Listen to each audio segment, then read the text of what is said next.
Good morning, everyone. This is the South Seminole Academy for Unit 5.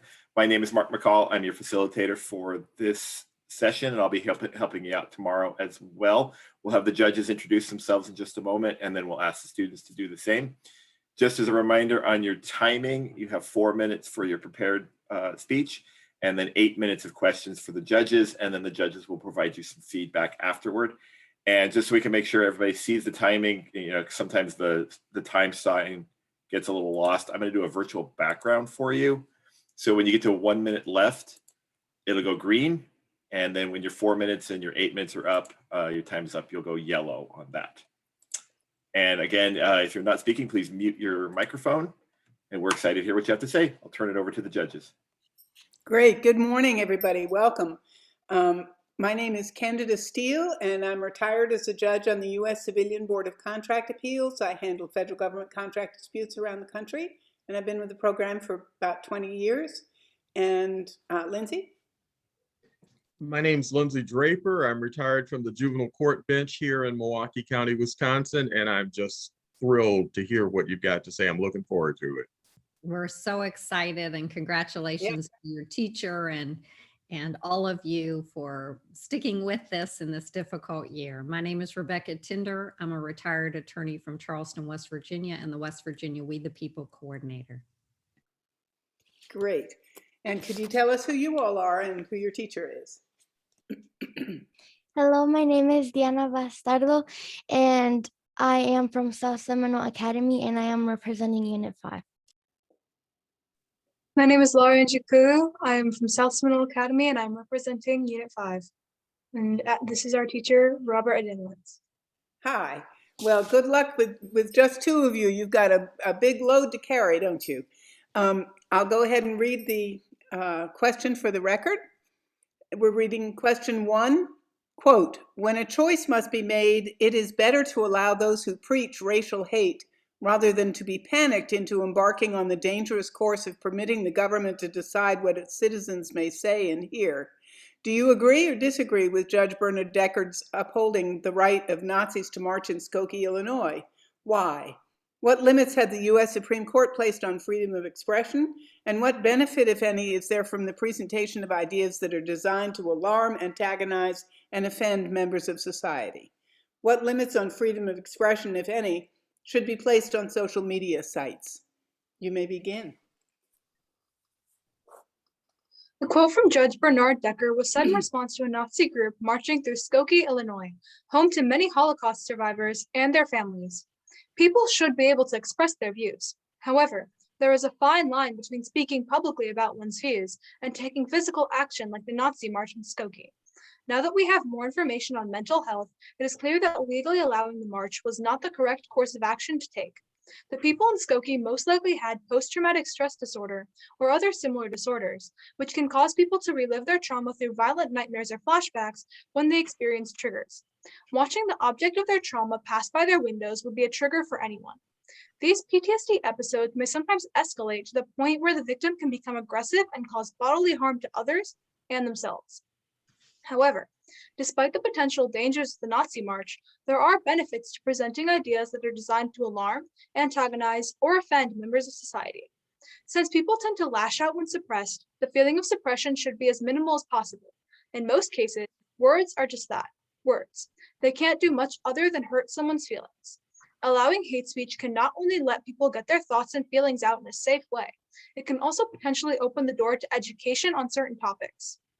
When speech gets dangerous, it is important to have restrictions on what's protected. One of the most important standards set on the limits of the freedom of expression was created during the landmark court case Schenck v. United States. It involved Charles Schenck, who was charged for creating anti-draft propaganda during World War I after the Espionage Act made it illegal to inhibit the war effort. Schenck argued that what he was doing was within the law because he was exercising his First Amendment rights. After appealing his case to the Supreme Court, a unanimous decision upheld his sentence because of the wartime situation in America and Schenck's intention to subvert the draft. This ruling also created the clear and present danger standard and the famous analogy of shouting fire in a crowded theater. In the ruling, Justice Oliver Wendell Holmes stated that the question is whether the words used are of such a nature as to create a clear and present danger, considering the circumstances. At another time, Shank's pamphlets might have been protected, but the war meant that it was dangerous to have people refusing to enlist. 50 years after Shank, Brandenburg v. Ohio created the Imminent Lawless Action Standard. The case concerned a KKK member who was convicted under a law that made it a crime to preach violence as a means of achieving political reform. The state of Ohio decided that speech could be prohibited if it was likely to cause imminent lawless action and intended to do so. Social media leaves a bigger footprint than a newspaper back in the 20th century. On social platforms, you can express your biases and beliefs, but it should not harm others. Any form of harassment should not be tolerated, and misinformation, especially ones with malicious intent, should be taken off the platform. For example, misinformation related to COVID-19 can cause people to threaten the safety of people around them. Social media companies have every right to temporarily ban or permanently ban anyone who did not follow the company's terms of service. Social media platforms have a responsibility to regulate social media to keep it safe, like Twitter's glorification of violence policy that ensures that violence is not being celebrated or condoned in any harmful way. A violation of Twitter's policy of glorification of violence was set by Trump, and it said the 75 million great American patriots who voted for me, America first, and make America great again, will have a giant, long voice into the future. According to Twitter, this tweet approved the riot in the Capitol. And to clarify, he did not specifically say there should have been a riot, but he did imply it. The president's past actions also advocated for a disorderly transition of power and incited violence that was dangerous to the public. Thank you. We will now take your questions. Thank you very much. Can you apply the clear and present danger test to what you've just described with the January 6th insurrection?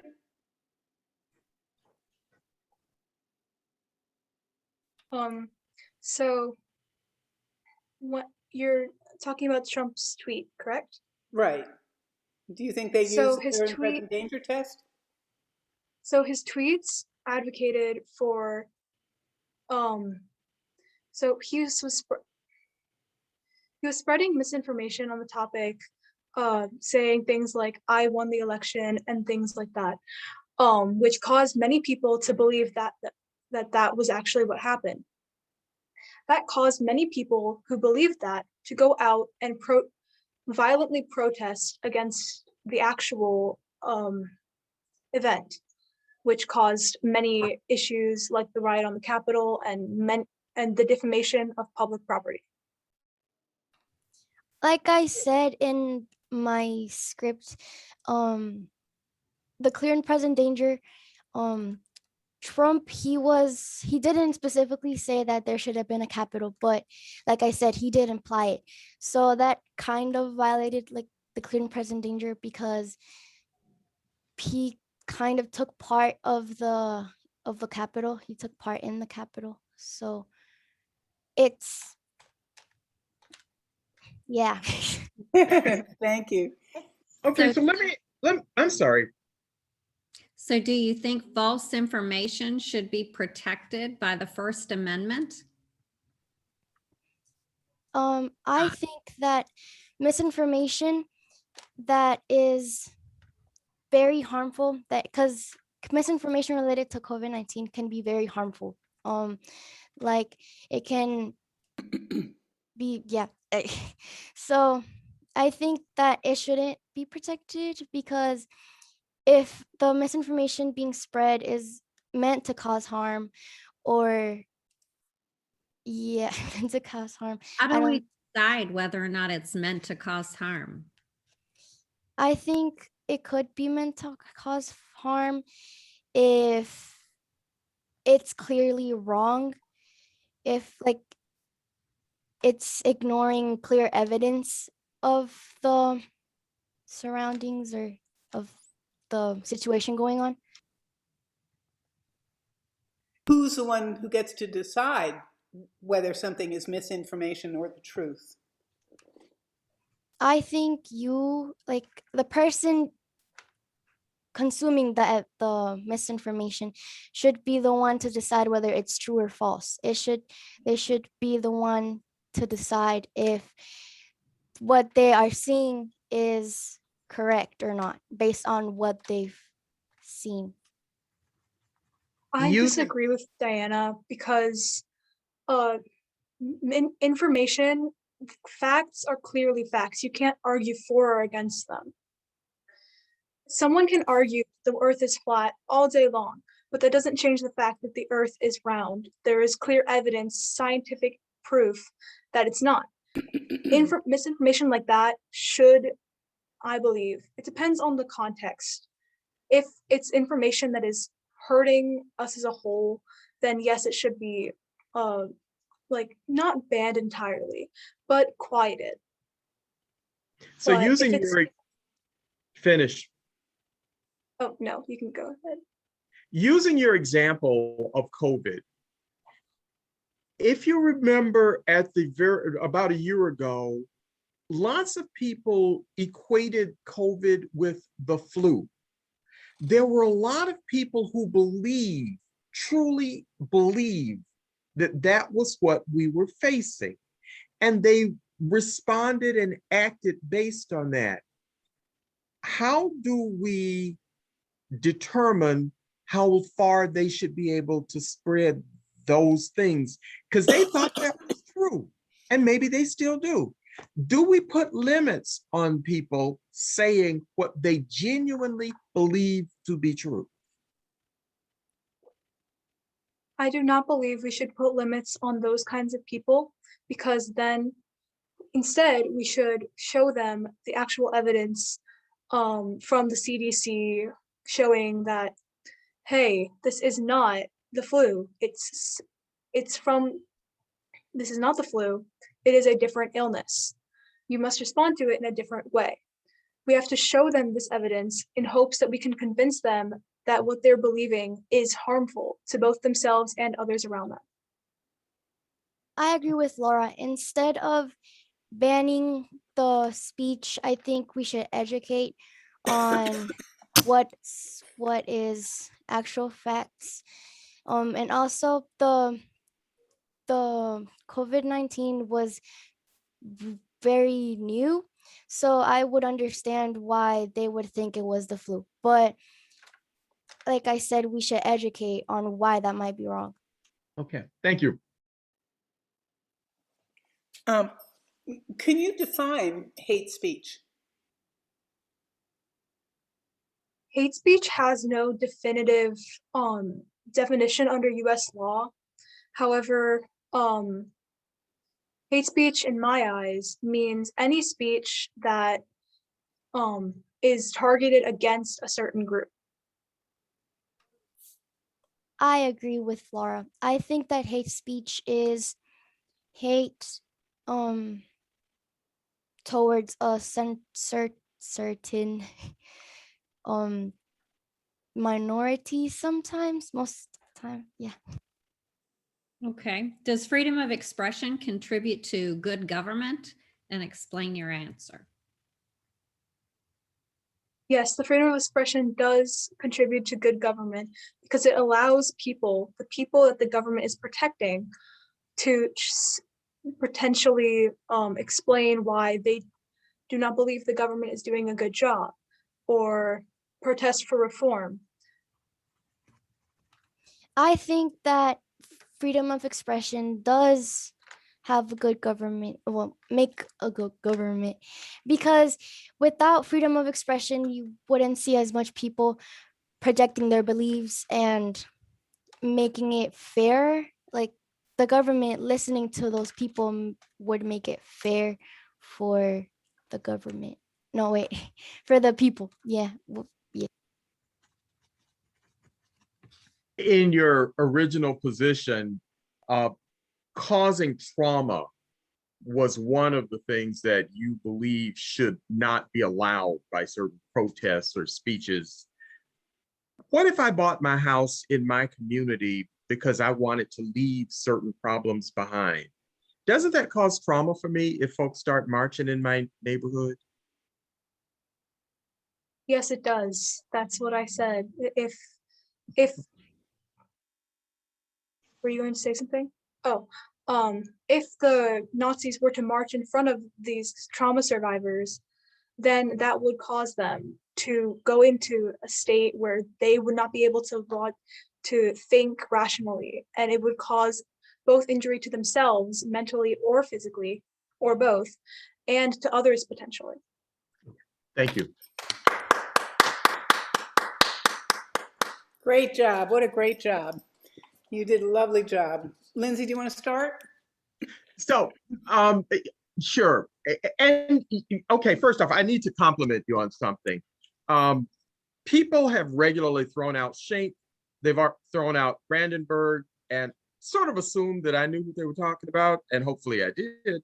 But I really did appreciate that you took the time to say, this is what this case was about, this is where this arose, and this is why that's applicable to what we're talking about here. So I want to thank you for that, because I think that's a good part, especially where you take the position that you took that said, you know, they meant well, but they got it wrong. Part of why I was going back to the point where you said, no, they didn't have the right decision. They should not have allowed PTSD to create. One of the things that I find interesting right now is, for instance, open housing marches. Because there are some folks who moved to certain communities because they really wanted to leave some other people elsewhere. And my question was, what happens to them? Because they get traumatized. My house is where most of my money is. And if all of a sudden I see some people walking down the street saying, I need to be able to live in your neighborhood, that may cause me some trauma. That was really where I was going with that. And we didn't get a lot of time to pursue it. I appreciated your responses to what's true, the COVID question. And I'm sorry, I probably shouldn't talk about this, but for two of you to handle this issue, doggone it if you don't deserve a lot of credit for that. You and your teacher get a whole bunch of tips of my hat. So good luck to you. Congratulations. Rebecca?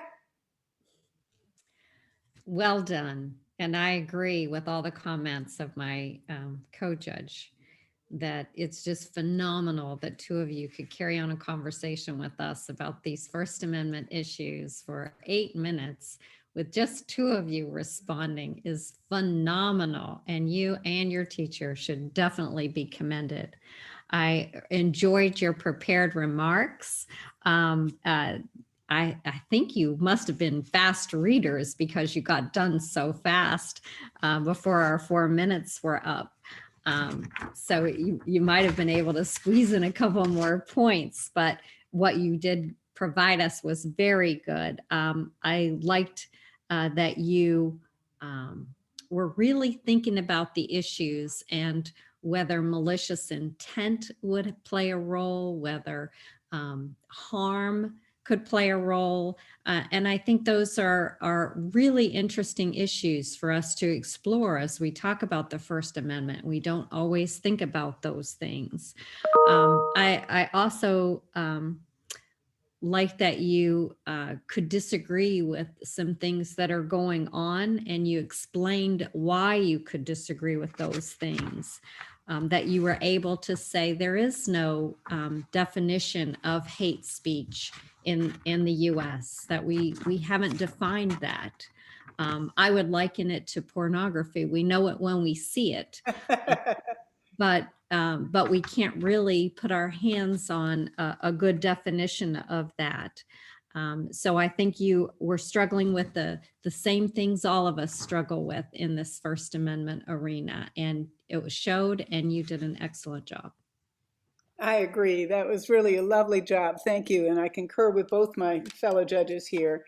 I particularly appreciated your discussion of misinformation. I thought you had a good, subtle understanding of that, and that in many respects, education is the way to overcome it rather than censure. So I think you did a really wonderful job, and that the two of you did it all by yourselves is quite impressive, very impressive. And so I hope that you have enjoyed this experience, as tough as it may have been, because you are going to be excellent citizens. You'll be voting every opportunity you have. I think you probably have been bitten if you did such a good job. You must be interested in the subject matter, and boy, are we glad to see that, because we need the most important job is being a good citizen. If you really have enjoyed this, I hope you might think about doing more than just being a good citizen, and that would be representing us in local, state, and federal government, or becoming a lawyer or judge. We need your good minds and your understanding of the government to support us in the future. So thank you. You did a lovely job of showing us that you're well on your way. It was a pleasure talking with you both. Thank you. Thank you. Thank you, team. Thank you, judges. All right. Good luck, and we will see you tomorrow.